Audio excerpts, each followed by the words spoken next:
All right, let's ask her right now. We're going to bring her in. Kerry, I hope I'm saying the last name right, Ambroise, first-year head coach of the Bishop Guertin Cardinals. Did I have that right, Coach? Yes, Kerry Ambroise. Everyone says it different, so it's okay. Okay, sounds good. Tell me a little bit about the job. You guys haven't played an official game yet, but or have you? Am I reading that wrong? No, they play 3. They're 3-0. Oh, they're 3-0. Okay. Well, the NHIAA website needs to get their act together. How have you enjoyed it so far? It seems like you got a pretty good squad again on your hands. It is awesome. So I've coached at the college level and at the high school level last year in Lowell, and I just kind of took over, where I came from for my previous coach who had a baby. So that was just a one-year job. So when I was able to have this awesome opportunity, since we just bought a house in Nashua, it kind of worked out wonderful. The girls are amazing. They have such talent, and we've really been clicking as, coaching staff, and the girls really have accepted us as a coaching staff. The change hasn't caused any, drama or anything. It's been a really nice, we all kind of mesh, I would say. Well. For the most part, huh? Mm-hmm. So, Kerry, this is Chris Cameron. Thanks for coming on. You're welcome. And for coming to support us yesterday after your game. So far, we talked in the open. You've had 3 games, all pretty much done at halftime with a strong performance. Exeter, a Division I team, they've had 2 really tight games where they beat Bedford in a 15-14 game, and I think it was a 12-10 game against Sahegan. And you do get to host them. Hopefully the rain's out of there. You get to host them on Tuesday against at Stellos. What do you think about Exeter so far? I think they're going to be a tough team. I think this week we have Exeter, Londonderry, and then a strong Andover team out of Massachusetts. I think all are going to be our real true test of what we have. So it's either, I'm confident in the girls' skills, but, if it doesn't go our way, we know where we're going to have to pick it up. I think it will be our true test on Tuesday to really see where we are. Coach, good morning. This is Chris Hetler. Thanks for coming on with us. You're welcome. Hey, so you alluded to a little bit that you've coached both at the high school and college level. What is that? How has that helped you so far to make the transition to bring these girls up to the challenge of playing Division I this year? Can you talk about some of the things that you took away from your college experience and your high school experience that are helping you early on with the girls here?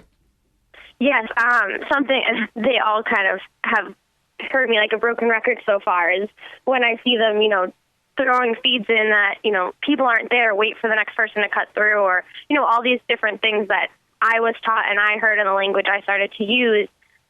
I'm saying your college coach isn't going to accept that. That's not going to be okay at D1. Trying to get them to understand that this isn't okay and it's not acceptable now and it won't be later. So getting them to play that way now is going to make them better college players.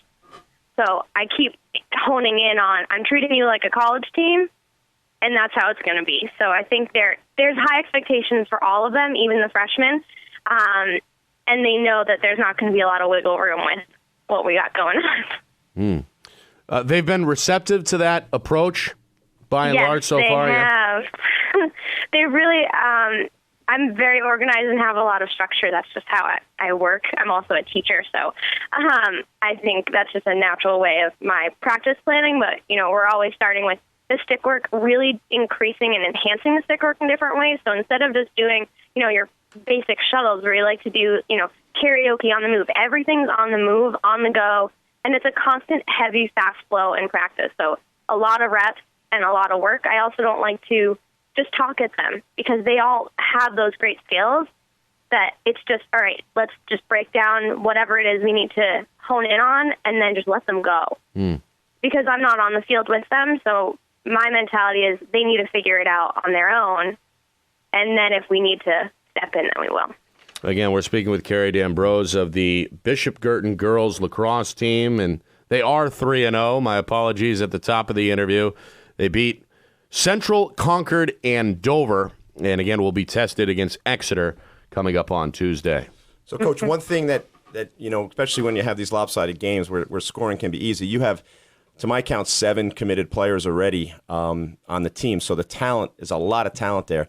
How do you get them to share the ball? I mean, it seems like there's a lot of there's not one player going to the cage all the time, because you could do that and somebody could score 8 goals on their own, but it seems like there's good teamwork. How are you working on that in practice?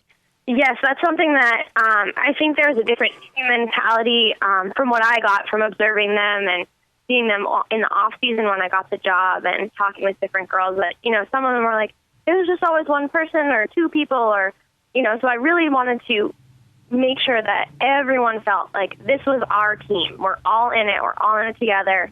And we structure our offense where, we're getting the ball around, but we also have plays where it's not just so-and-so's play. It's whoever we call in, whoever we do and put in there. We also have defenders that are coming up and scoring key goals. I think that all around there's a strong attack no matter what candidate is in there. We've gotten in most of our freshmen and a lot of the younger players in these past 3 games, and they've held their own quite well. So I'm really excited. But we do a lot of freelance as well. So the girls, since they have such skills, are able to really work off each other. They'll do the extras at the top, but then they're also not just standing. I think what we're really focusing on is move, pass and move, get everyone moving, and you're still a part of it.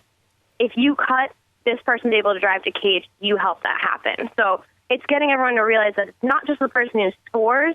It starts from, the cage all the way up to midfield. So everyone has a piece. So we're doing a lot of plays, but also the freelance attack, which is helpful because there's different kids that have different strengths in that way. Now, defensively, you really haven't been tested because you have a very strong defense in Caroline Bedreau, Marie LaPlante, and Carly Caveney. But behind them, you have one of the top, if not the top goalie in the state, who's been a student of the Big Head Goalie Academy for years. And I can't tell you the improvement from Lauren Trepany, who's the goalie her freshman year, to where she is now, not just as a ball stopper, but out of the cage and a leader of the defense.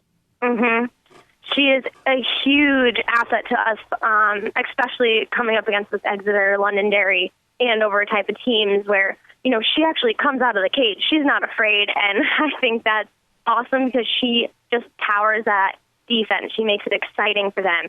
She helps navigate and direct. She's kind of that quarterback back there, and that's what we keep telling her is that if you see the ball down, you go get it. Go ahead. So she's not afraid to come out, and she'll step right up, and her clears have been wonderful. But we also have had, we missed her the last game, so we had our backup goalie, Elise Albertinian, and she did amazing.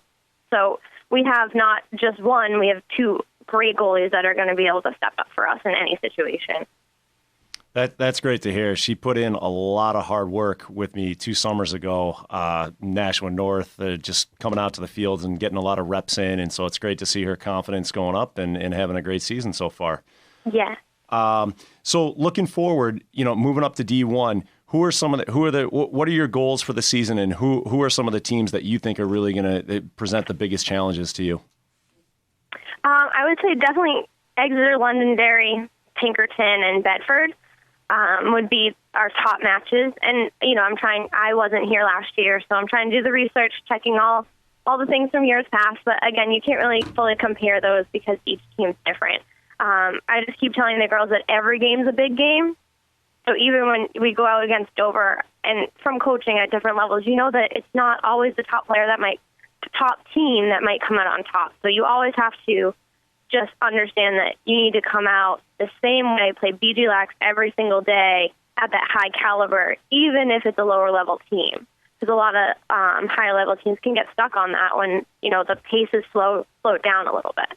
Did you have a hand in creating the schedule this year? We saw we've talked in the past on the show about challenging yourself out of state, and I saw you have Andover on the schedule here. Were you able to schedule that, or was that something that was already in there before the season? Yes.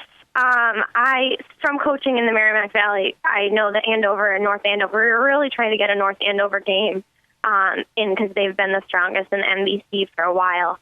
But Andover is just right behind them every year, as well as Billerica. So I'm really excited to see what we can do against them.